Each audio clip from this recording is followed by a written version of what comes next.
America ने attack कर दिया ईरान के ऊपर, अब इसका इम्पैक्ट गोल्ड के ऊपर क्या रहेगा? जिस तरह कि आप मुझे अगर फॉलो करते हैं व्हाट्सएप चैनल के अंदर, उसमें मैं आपको कंप्लीट समझाता हूँ कि फंडामेंटली अगर ये कंट्री इफेक्ट करता है, ये कंट्री वॉर के अंदर इंक्लूड होता है, तो उसका इम्पैक्ट क्या रह सकता है। आज की जो वीडियो बहुत ज़रूरी है, क्योंकि America is the king of the economy, dollar is the king of the economy, world bank उनका है, आईएमएफ उनका है। अब वो डायरेक्टली इन्वॉल्व हुआ है ईरान के साथ वॉर में, जो कि ईरान इसराइल की वॉर चल रही थी। अगर इससे पहले थोड़ा सा मैं फ्लैशबैक की तरफ आपको लेके चलूं, जब पाकिस्तान और इंडिया की कशीदगी चल रही थी और इनकी वॉर की सिचुएशन थी, काफ़ी ज़्यादा यूट्यूबर इन्फ्लुएंसर ये वीडियो बना रहे थे कि गोल्ड यहाँ से हाइक लगा देगा। गोल्ड ने 3400 से 3200 की तरफ सफ़र किया। गोल्ड ने कोई भी हॉकिश न्यूज़ या हॉकिश वे में अपना जो मूव है क्रिएट नहीं किया। अब इसका इम्पैक्ट क्या रह सकता है, जो आज आप लोगों को खबरें सुनने मिल रही है कि अमेरिका ने ईरान के ऊपर अटैक किया और ईरान भी इस वक्त धमकियां लगा रहा है कि इस वक्त पूरी दुनिया देखेगी कि ईरान की ताकत क्या है। अगर आप लोग ट्रेड करते हैं गोल्ड को, तो इस वीडियो को सेव कर लीजिएगा। ये वीडियो आपके चारों खाने दिमाग के खोलने वाली है, ठीक है। जो लोग मुझे फॉलो करते हैं व्हाट्सएप के ऊपर, मैंने वहां पे क्लियर आप लोगों को समझाया था कि जब भी कोई बड़ा कंट्री वॉर के अंदर इंक्लूड होगा, तो आप लोगों को ऑटोमेटिकली गोल्ड हॉकिश जाता हुआ दिखाई देगा। अब गोल्ड हॉकिश होने की, गोल्ड बुलिश होने की रीजन क्या होती है, मैं आपको एक ही चीज समझाता हूं। प्रीवियस वीडियो में भी समझाया था कि जब भी इस दुनिया के अंदर अनसर्टेनिटी की कंडीशन क्रिएट होती है, वॉर की कंडीशन क्रिएट होती है, और अभी दुनिया वर्ल्ड वॉर 3 की तरफ जा रही है, जो कि इस वक्त बड़े बड़े पैनल, जब बड़े बड़े ओपिनियन इस वक्त आ रहे हैं कि वर्ल्ड वॉर 3 स्टार्ट होने जा रही है। तो जब भी अनसर्टेनिटी मार्केट के अंदर आती है, तो लोग ट्रस्ट करते हैं गोल्ड के ऊपर, ठीक है। और जिस तरह मैंने आपको बताया था कि इसराइल एक छोटा मुल्क है, हालांकि वहां के इन्वेस्टर बड़े हैं, लेकिन उसकी जब वॉर हुई तो उसका इतना खासा इंपैक्ट मार्केट के ऊपर नहीं देखने को मिला।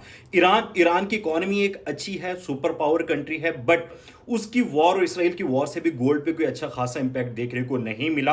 प्रीवियस वीक में इन्फ्लुएंसर ने आपको बहुत बोलते 2700 पे गया, 3500 पे गया, नहीं जा सकता था। क्यों? क्योंकि कोई बड़ा कंट्री इन्वॉल्व नहीं था। अगर आप गोल्ड की हिस्ट्री को उठा के देखेंगे, लाइक एस आप चले जाए रशिया यूक्रेन वॉर के ऊपर, रशिया यूक्रेन वॉर को उठा के देखे, गोल्ड ने हॉकिश न्यूज दी। वाई? रशिया कभी सुपर पावर हुआ करता था और रशिया इस वक्त माइनिंग में सबसे आगे है। चाइना और रशिया इस वक्त गोल्ड के माइनर के अंदर कंसिडर किए जाते हैं। जर्मनी, बर्तानिया, फ्रांस, ऑस्ट्रेलिया, अमेरिका, ये गोल्ड के होल्डर हैं जिनके पास गोल्ड के रिजर्व बड़े होते हैं। तो जब भी इन कंट्री की तरफ वॉर की सर्कुलेशन जाएगी, अभी ईरान की सरजमीन के ऊपर अटैक हुआ है, तो इस वजह से चांसेस हैं कि गोल्ड में कल थोड़ा बहुत इंपैक्ट मिले। क्यों? क्योंकि अभी अमेरिका इन्वॉल्व हुआ है। अगर ईरान अटैक कर देते हैं अमेरिका के ऊपर और अमेरिका की किसी भी जमीन को कोई भी यहाँ पे चोट पहुंचती है, या किसी इन्वेस्टर को कोई भी चोट पहुंचती है, तो वहां के जितने भी इन्वेस्टर, उन्होंने अपना फंड निकाल के गोल्ड की तरफ राग़िब होना शुरू हो जाना है और गोल्ड ने बेतहाशा बुलिश हो जाना है। सिर्फ इस चीज का वेट कीजिएगा कि क्या ईरान रिटेलिएट कर रहा है। अगर ईरान रिटेलिएट करता है और ये कोई भी अपना मिसाइल अगर अमेरिका की तरफ रुख कर देते, तो आपको गोल्ड में बहुत ज्यादा हॉकिश न्यूज देखने को मिलेगी, ठीक है। अभी जो आप लोगों ने मद्देनजर रखना है कि इस वीक के अंदर गोल्ड को सिंपल हर डिप से बाय की अपॉर्चुनिटी को फाइंड आउट करना है। हो सकता है कल के दिन गोल्ड, आज संडे है, कल मंडे को गोल्ड आपको बेतहाशा एक अच्छा खासा गैप अप ओपनिंग दे। अभी अगर आप लोग बाइनेंस के ऊपर या बिटगेट के ऊपर या बाकी एक्सचेंजेस के ऊपर देखेंगे, तो गोल्ड तकरीबन 3460 के आसपास ट्रेड हो रहा है। हालांकि अगर आप क्लोजिंग देखेंगे तो ऑलमोस्ट 3300 कुछ के आसपास थी और $100 $150 की अभी से ही गैप नजर आ रहा है। अब अगर ईरान रात को अटैक कर दे तो गोल्ड बेतहाशा बुलिश जा सकता है। तो आप लोगों ने मोहतात तरीके से ट्रेड करनी है। जो सेल में स्ट्रक है, कोशिश करें अकाउंट को हेज कर सकते हैं, या अपनी पोजीशन अगर छोटा लॉस है, 10-20% अकाउंट का लॉस है, बुक करके बाहर निकले, कोई मसला नहीं, आपको मजीद अपॉर्चुनिटी इस मार्केट के अंदर मिलती रहेंगी।